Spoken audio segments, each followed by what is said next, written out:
गुड़िया, मेरी बच्ची, तू चिंता मत कर। मैं तुझे कुछ नहीं होने दूंगी।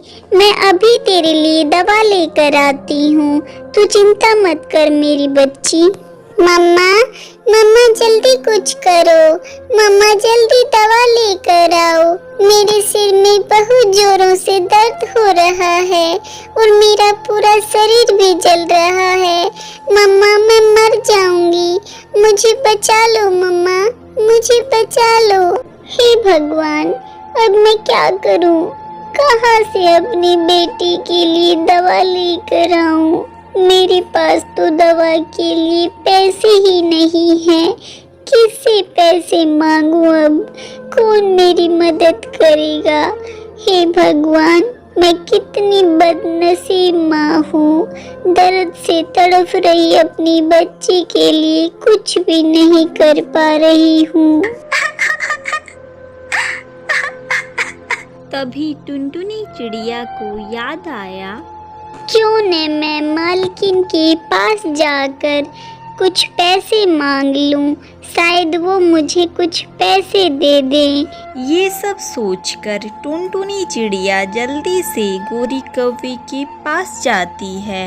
उनके पास जाकर उनसे कहती है, मालकिन, मेरी बेटी की तबीयत बहुत ज़्यादा खराब है। उसके सिर में बहुत तेज दर्द हो रहा है। मालकिन, आप मुझे थोड़े पैसे उधार दे दो ताकि मैं अपनी बेटी के लिए दवा ले सकूं और उसे खिला पाऊं। देख टुनटुनी, मैं तुझे काम के बदले पैसे देती हूँ। अगर तेरी बेटी बीमार है तो इसमें मैं क्या कर सकती हूँ? तेरे जैसे पता नहीं कितने नौकर मेरे यहाँ काम करते हैं। अगर ऐसे ही मुफ्त में मैं सबको पैसे बांटने लगी तो मैं तो जल्दी ही कंगाल हो जाऊंगी। चल जा यहाँ से, मैं तुझे कोई पैसे नहीं दे सकती। नहीं नहीं मालकिन, आप ऐसा मत कहिए। मुझ पर रहम कीजिए मालकिन। मैं ऐसे अपनी बच्ची को मरते हुए नहीं देख सकती। वैसे भी पिछले साल इसी तेज बारिश और तूफान में मैंने अपने पति को खो दिया। अब मैं अपनी बेटी को नहीं खो सकती। प्लीज़ मालकिन, मेरी मदद कीजिए। मुझे थोड़े पैसे दे दीजिए। इसके बदले मैं जिंदगी भर आपकी सेवा करूंगी। तुझे एक बार में बात समझ में नहीं आती है क्या? मैंने कहा ना, मेरे पास पैसे नहीं हैं। अगर तेरी बेटी मरती है तो मर जाए, मुझे इससे क्या। चल अब जा यहाँ से। तेरे चक्कर में मेरे गर्मा गर्म पकोड़े भी ठंडे हो जाएंगे। मालकिन, प्लीज ऐसा मत कहिए। आपको मुझसे जो चाहिए वो ले लीजिए, पर मुझे थोड़े पैसे दे दीजिए। मैं अपनी बेटी को ऐसी हालत में नहीं देख सकती। अच्छा, अगर ऐसी बात है तो तू ऐसा कर, तेरा जो घर है वह मेरे नाम कर दे, उसके बाद ही मैं तुझे पैसे दूंगी। घर? लेकिन मालकिन, मैं आपको अपना घर कैसे दे सकती हूँ? मेरे पास तो एक ही घर है। अगर वो भी मैंने आपको दे दिया तो मैं कहाँ रहूँगी, कहाँ जाऊँगी इतनी बारिश में अपनी बच्चियों को लेकर? वो सब मुझे नहीं पता। अगर तुझे घर नहीं देना है तो तू जा यहाँ से। मेरा समय बर्बाद मत कर। नहीं नहीं मालकिन, ऐसा मत कहिए। आप ले लीजिए मेरा घर। मैं अभी अपने घर के कागज लेकर आती हूँ। वैसे भी घर से ज्यादा कीमती मेरे लिए मेरी बेटी की जान है। अगर मेरी बेटी ही नहीं रहेगी तो मैं उस घर का भला क्या करूँगी? फिर टुनटुनी चिड़िया घर के कागज लेने चली जाती है। फिर रास्ते में वह एक पेड़ पर बैठ जाती है और रोने लगती है। फिर रोते हुए कहती है, हे भगवान, अब मैं क्या करूं? मेरे पास ऐसी कोई भी चीज नहीं है जिसे देकर मैं अपनी बेटी के लिए पैसे ले सकूं। सिर्फ एक घर ही है जो मेरे पति की आखिरी निशानी है। वो भी चला जाएगा। अगर मैंने मालकिन को घर नहीं दिया तो वह मुझे पैसे नहीं देगी। मैं क्या करूं? बेचारी टुनटुनी चिड़िया को कुछ भी समझ में नहीं आ रहा था, इसलिए वह घर के कागज लाकर गोरी कौवे को दे देती है और उसे कहती है, ये लो मालकिन, मेरे घर के कागज, आप इन्हें देख लो और मुझे जल्दी से पैसे दे दो। फिर गोरी कौवी टुनटुनी को घर के बदले पैसे दे देती है। फिर वह पैसे लेकर सीधी रानू डॉक्टर के पास जाती है। रानू टुनटुनी को देखकर उससे कहती है, टुनटुनी, क्या हुआ? तुम इतनी परेशान क्यों हो और तुम इतनी तेज बारिश में यहाँ क्यों आई हो? तुम्हारी तबीयत तो ठीक है ना? क्या तुम दवा लेने आई हो यहाँ? हाँ रानू बहन, मैं दवा लेने आई हूँ। वो क्या है ना, मेरी बेटी की तबीयत बहुत ज़्यादा खराब है। उसका पूरा शरीर जल रहा है और उसके सिर में भी बहुत तेज दर्द हो रहा है। तो तुम मुझे अच्छी सी दवा दे दो जिससे मेरी बेटी जल्दी से ठीक हो जाए।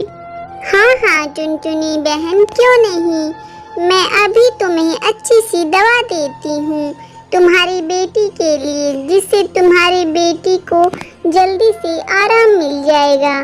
फिर उसके बाद रानू चिड़िया टुनटुनी को दवा दे देती है और टुनटुनी उसे पैसे दे दवा ले आती है और दवा अपनी बेटी को पिला देती है, जिसको पीने के बाद उसकी बेटी को थोड़ा सा आराम मिल जाता है। और फिर एक दिन बाद गोरी कौवी वहाँ आ जाती है और उसके घर पर कब्जा कर लेती है और उन्हें वहाँ से निकाल देती है। मम्मा, अब हम कहाँ जाएंगे ऐसी बारिश में और कहाँ रहेंगे? मम्मा, आपने अपना घर बेचकर अच्छा नहीं किया। मम्मा, अभी मेरी तबीयत ठीक नहीं हुई है और हम फिर से बारिश में भीगने लगे। बेटा, मेरे पास घर बेचने के अलावा और कोई भी रास्ता नहीं था और वैसे भी घर तो हम दूसरा भी बना लेंगे, पर अगर तुम्हें कुछ हो जाता तो मैं अपने आप को कभी भी माफ नहीं कर पाती, इसलिए मैंने तुम्हारे लिए घर बेच दिया। मम्मा, मुझे इस तेज बारिश की वजह से बहुत ज्यादा ठंड लग रही है और देखो मम्मा, कुक्कू भी इस तेज बारिश की वजह से कांप रहा है। मम्मा, आप कुछ करो, ये ठंड हमसे बर्दाश्त नहीं हो रही है। हे भगवान, हमें इस मुसीबत से बाहर निकालो, हमें कोई तो आसरा दो भगवान, हम इस तेज बारिश में कहाँ जाएं? बच्चों, तुम थोड़ा हौसला रखो, हमें कहीं ना कहीं तो रहने की जगह मिल जाएगी। चलो बेटा, हम थोड़ा आगे चलकर देखते हैं, शायद कोई जगह मिल जाए। ये सोचकर टुनटुनी चिड़िया अपने दोनों बच्चों को लेकर उड़े जा रही थी। वह तेज बारिश में उड़ती ही जा रही थी। तभी गुड़िया की नज़र एक जामुन के पेड़ पर पड़ती है। तभी वह अपनी मम्मा को रोककर कहती है, मम्मा मम्मा, यह देखो जामुन का पेड़ है यहाँ। बेटा, अभी हमें खाने की नहीं बल्कि रहने के लिए घर की जरूरत है। मम्मा, पहले मेरी बात तो सुनिए। मम्मा, एक बार आपने हमें बताया था कि पहले आप जामुन और पत्तों का घर बना कर रहा करते थे। मम्मा, क्यों नहीं हम भी अपने लिए जामुन और इसके पत्तों का घर बना ले, जिससे हमें बारिश से भी बच जाएंगे और हमारे पास रहने के लिए घर भी हो जाएगा। हाँ बेटा, तुम बिल्कुल ठीक कह रही हो, मैं तो यह बात भूल ही गई थी। मैं अभी इन जामुन और पत्तों से जामुन का घर बनाती हूँ। फिर टुनटुनी चिड़िया और उसके दोनों बच्चे मिलकर जामुन का घर बनाकर अपने लिए तैयार कर लेते हैं और फिर वो तीनों उसमें आकर बैठ जाते हैं। तब गुड़िया कहती है, मम्मा, अब आपको उस लालची कवि के यहाँ काम करने की कोई जरूरत नहीं है। मम्मा, अब हम अपना खुद का व्यापार करेंगे और इसी जामुन के घर में ही रहेंगे। लेकिन बेटा, हम व्यापार कैसे करेंगे? हमारे पास तो एक भी रुपया नहीं है। घर बेचकर जो रुपए आए थे वह सब तो तुम्हारी दवा लाने में ही खर्च हो गए, तो व्यापार कैसे करेंगे? मम्मा, आप परेशान क्यों हो रही हो? बिना पैसे के भी हम व्यापार कर सकते हैं। वो कैसे बेटा? मम्मा, ये जो जामुन का पेड़ है ना, हम इस पेड़ के जामुन तोड़कर बेचेंगे और जामुन बेचकर हमारे पास जो पैसे आएंगे उनसे हम अपने घर का खर्च चलाएंगे। हाँ बेटा, तू एकदम ठीक कह रही है। मैंने तो यह सोचा ही नहीं। अच्छा ठीक है, तो अब हम अपना व्यापार कल से ही शुरू कर देंगे। टुनटुनी चिड़िया को अपनी बेटी का सुझाव बहुत ही अच्छा लगता है। फिर वह माँ बेटी अगले दिन से ही जामुन बेचना शुरू कर देती हैं। दूसरे पक्षी उनसे जामुन खरीदने लगते हैं। इस तरह वह जामुन बेचकर अच्छे पैसे कमा लेती हैं।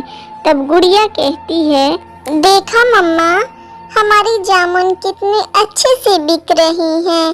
सभी पक्षी हमसे ही जामुन खरीद रहे हैं, जिसके कारण हाथों हाथ हमारी सारी जामुन बिक जाती हैं और हमें अच्छा मुनाफा भी हो रहा है। हाँ बेटा, यह सब तेरे कारण ही संभव हुआ है। तूने ही तो यह सुझाव दिया था।